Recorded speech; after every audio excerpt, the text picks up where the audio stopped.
Hey everybody, KC here. So day 2 of the Western Michigan University Food Industry Conference has come to an end. Another great day. I have to tell you, these guys, they run such a great program. Russell Swanka has done such a fabulous job since coming to Western Michigan, and the students are amazing. They're so professional, they're so well spoken. And I have to say, they're as good as any students I've ever seen at mingling and interacting with industry professionals.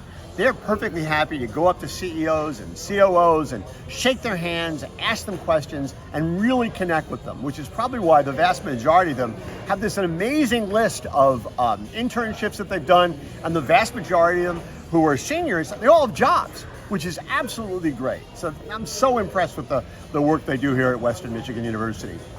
And I think the focus is really a positive one.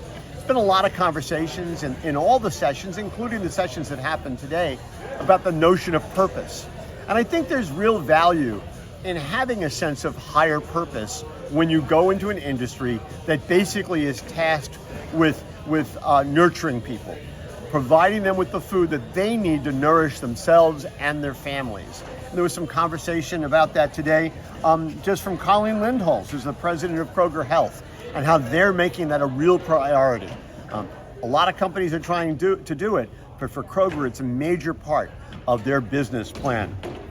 There was a really interesting panel talking about health and nutrition, and they were talking about all the various products that are out there.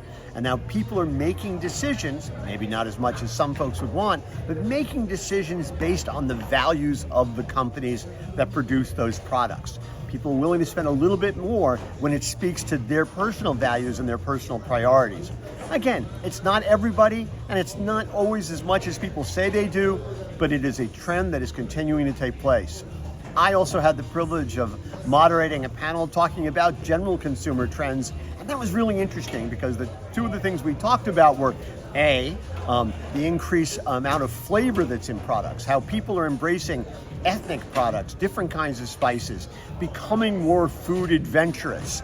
This is something that I think has been driven by a lot of things, social media, TV shows about various kinds of cuisine.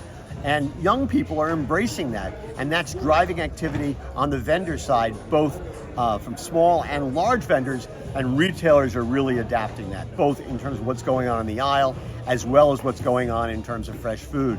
The interesting thing about the embrace of culinary is the fact that the other trend is people are worried about money.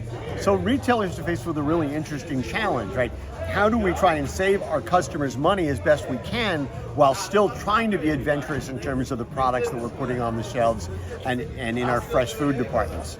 Listen, it's a really challenging time for the food industry. Inflation has taken a toll. Recessionary mindsets are still out there, and yet there remains a sense of possibility. And I think that's one of the things that really excites me, especially because when you're in a room full of students, you can't help but think of possibility. Gives me a lot of heart as I leave here. And listen, if you ever get a chance to come to the Western Michigan Food Industry Conference, do it, because it'll probably make you feel as good as it makes me. Anyway, that's what's on my mind. And as always, I want to hear what's on your mind.